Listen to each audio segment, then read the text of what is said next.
The job zone চ্যানেলের পক্ষ থেকে আপনাদের জানাই সকলকে স্বাগত।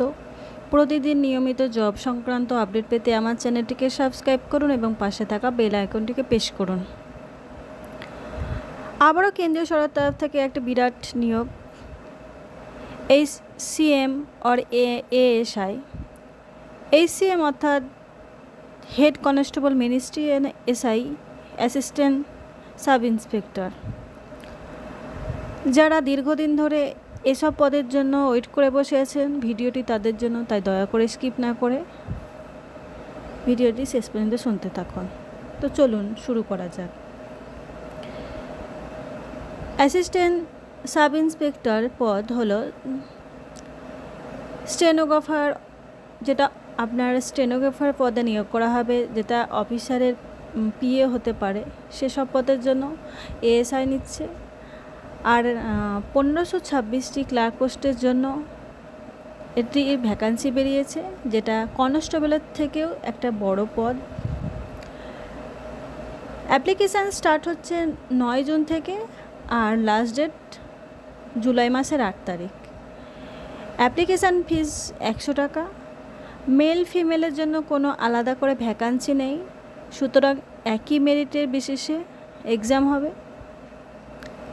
হেড কনস্টেবল মিনিস্ট্রি পদের জন্য 25,500 টাকা থেকে 81,100 টাকা বেতন হতে পারে, এবং অ্যাসিস্ট্যান্ট সাব ইন্সপেক্টরের ক্ষেত্রে 29,200 থেকে 81,100 টাকা বেতন হতে পারে।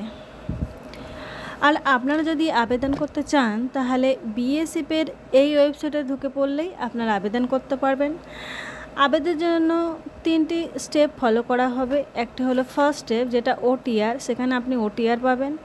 সেকেন্ড স্টেপ হবে অ্যাপ্লিকেশান ফর্ম, এবং থার্ড স্টেপ হবে এক্সামিনেশনের জন্য পেমেন্ট প্রসেস। এবার এক্সামিনেশনের যে স্কিম, সেটা 3টে ফেজে ভাগ করা হয়েছে। একটা ফার্স্ট ফেজ হলো physical standard test, physical efficiency test.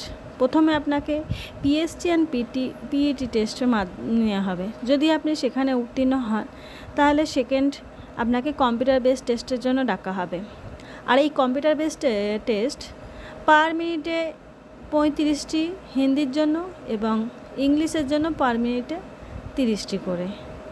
আর third phase skill test, document verification এবং মেডিকেল চেক আপ।